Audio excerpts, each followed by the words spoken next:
Assalamualaikum warahmatullahi wabarakatuh. Alhamdulillahi rabbil alamin wa bihi nasta'in ala umuri dunya waddin. Assalatu wassalamu ala asyrafil anbiya wal mursalin wa ala alihi wa sahbihi ajma'in.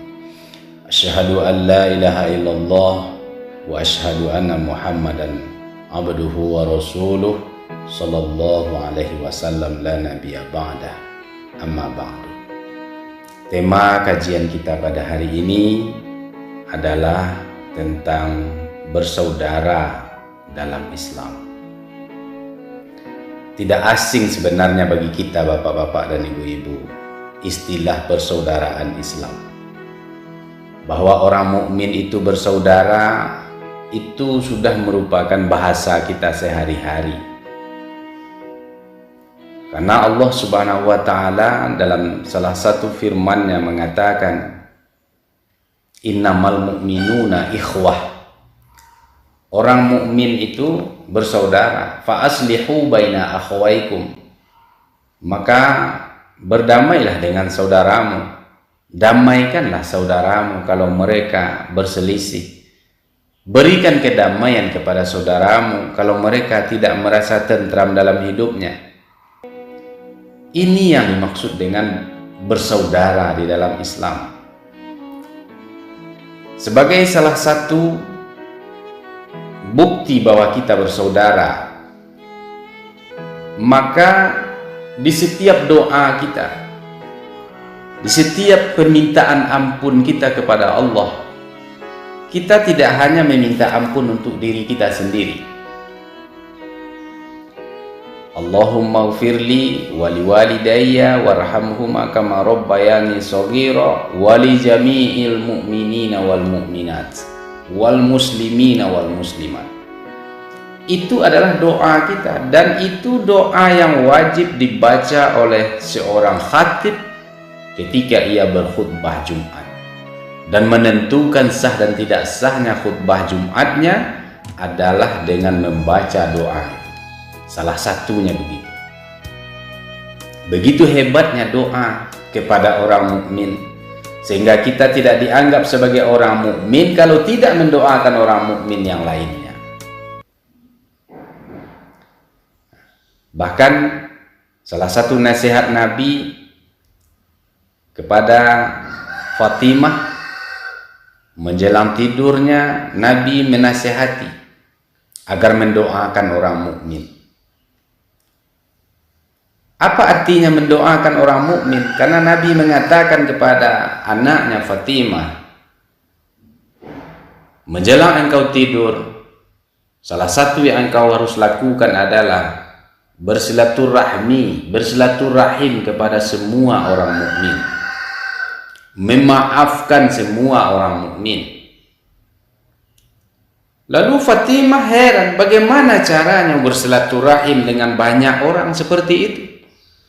Sebanyak itu orang mukmin, bagaimana menemuinya dari rumah ke rumah pada malam hari menjelang kita tidur?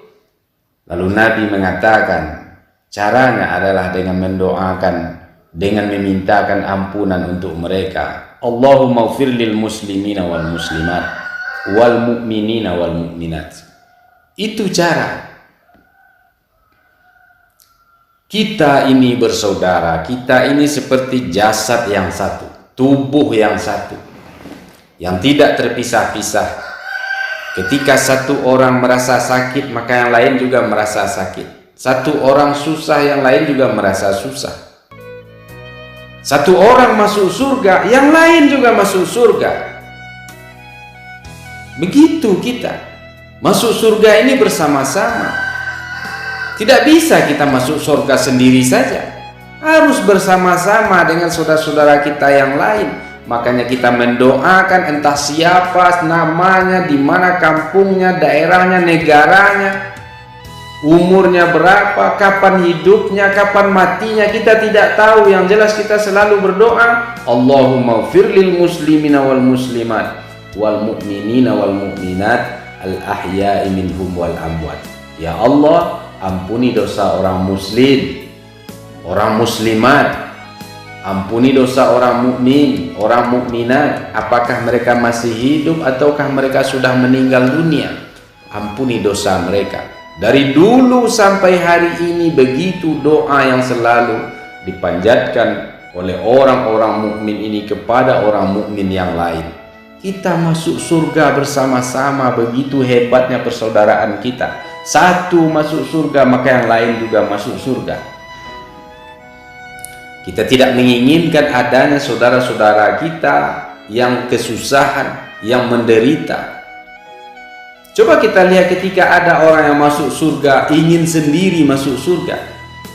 Dalam sebuah riwayat disebutkan bahwa ada seorang hamba Allah, di mana hamba Allah ini sangat rajin bertahajud kepada Allah.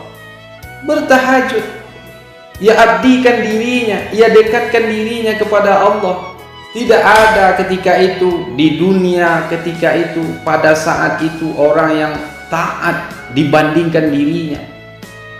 Setiap malam dia bangun, sehingga pada suatu kali ketika ia bangun dari tidurnya, ketika mengambil wudhu, ia melihat di perigi, di tempat atau di bak tempat ia mengambil air itu, ada seseorang yang berdiri di sana. Seseorang yang belum dikenalnya, berbaju putih, berpakaian putih dia, wajahnya juga putih, cemerlang. Ia dekati dan bertanya, "Siapakah engkau?"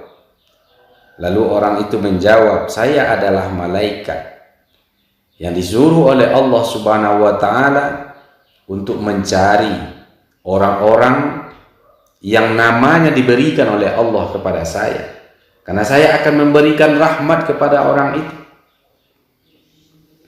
Orang-orang yang bangun tengah malam, yang bermunajat kepada Allah, mengabdikan dirinya kepada Allah, orang-orang itulah yang saya cari. Dan namanya ada dalam catatan yang diberikan oleh Allah kepada saya. Ini catatan-catatan. Lalu hamba Allah ini bertanya, "Wahai malaikat, bolehkah saya melihat catatan engkau? Apakah ada nama saya di situ?" Lalu malaikat memberikan. Ia membolak-balik catatan yang begitu banyak itu. Tidak ditemukannya ada namanya. Kemudian ia coba lagi mencari karena ia penasaran. Ia juga tidak menemukan namanya di dalam catatan itu. Lalu ia bertanya kepada malaikat, "Apakah ada yang salah? Kenapa tidak ada di dalam catatan ini nama saya? Padahal saya dari dulu adalah orang yang taat kepada Allah, yang selalu bermunajat, yang bangun setiap malam. Ketaatan saya mungkin melebihi ketaatan orang lain. Kenapa tidak ada nama saya?" Maka malaikat menjawab, "Apakah engkau dengan ketaatanmu ini sudah memperhatikan lingkunganmu? Sudahkah engkau mengimplementasikan persaudaraan Islam, persaudaraan orang-orang mukmin ini dengan orang-orang di sekitarmu? Apakah kerjamu hanya beribadah, sholat, berzikir?" Ia menjawab, "Oh, pekerjaannya, aktivitasnya sehari-hari memang berzikir, beribadah, mendekatkan diri kepada Allah. Ia memang tidak tahu dengan urusan-urusan orang lain, dengan kesusahan orang lain, dengan keluhan orang lain. Ia tidak mau tahu itu dan tidak pernah tahu tentang apa yang terjadi di sekitarnya." Maka malaikat mengatakan, "Itulah sebabnya namamu tidak ada di sini. Amalanmu tidak diakui oleh Allah Subhanahu wa Ta'ala karena kamu tak ada gunanya bagi orang mukmin yang lain." Jadi kita bapak-bapak dan ibu-ibu, jamaah yang berbahagia, sebagai seorang mukmin kita harus berguna bagi orang yang lain. Kita tidak bisa memikirkan diri kita sendiri, karena kita mendoakan mereka setiap hari. Itu artinya kita memikirkan mereka. Jangan hanya sebatas doa. Doa itu kita implementasikan dengan dalam bentuk memikirkan mereka juga, memikirkan bagaimana mereka bisa tentram. Kalau kita sudah tentram, maka setelah itu kita memikirkan bagaimana orang yang tidak tentram, orang yang tidak senang, orang yang susah juga bisa menjadi tentram seperti kita. Itu yang harus kita lakukan. Baru doa kita terimplementasi.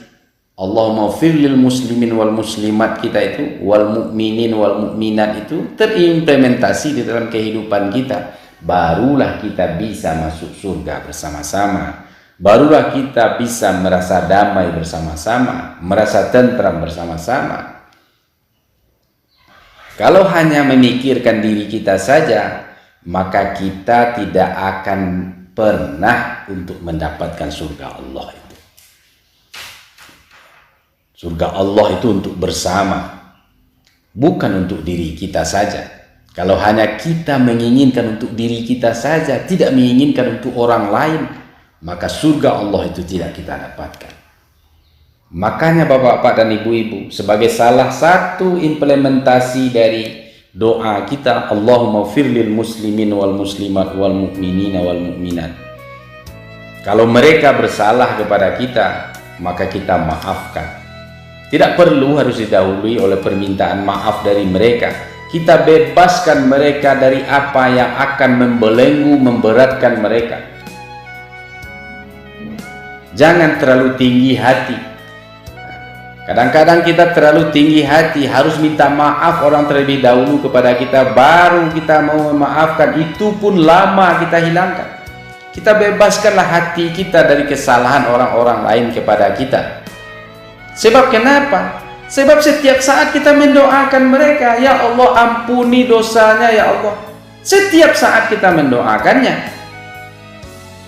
Dan doa kita kepadanya itu tertahan karena kita tak memaafkannya. Jadi bohong saja doa kita itu. Kalau ada orang bersalah kepada kita, lalu kita enggan untuk memberikan maaf kepada mereka, itu doa yang bohong.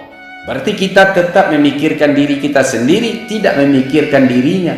Memikirkan saudara kita, bagaimana dia juga bisa memperoleh berkah, memperoleh rahmat dari Allah, memperoleh ampunan dari Allah. Kadang ampunan Allah terhadap dirinya terletak di dalam diri kita, terletak pada kita. Kalau kita berikan dia maaf, maka dia akan diampuni Allah. Tapi kalau kita tidak maafkan, dia tak diampuni Allah. Apa arti doa kita kalau kita berat untuk saling memaafkan? Maka oleh karena itu bapak-bapak dan ibu-ibu, marilah kita saling memaafkan. Karena kita adalah bersaudara. Karena kita ingin masuk surga tidak sendiri, tapi kita ingin masuk surga bersama orang mukmin yang banyak ini. Mudah-mudahan ada manfaatnya bagi kita bersama. Terima kasih atas perhatian dan mohon maaf atas segala kekilafan. Wabillahi taufiq wal hidayah. Wassalamualaikum warahmatullahi wabarakatuh.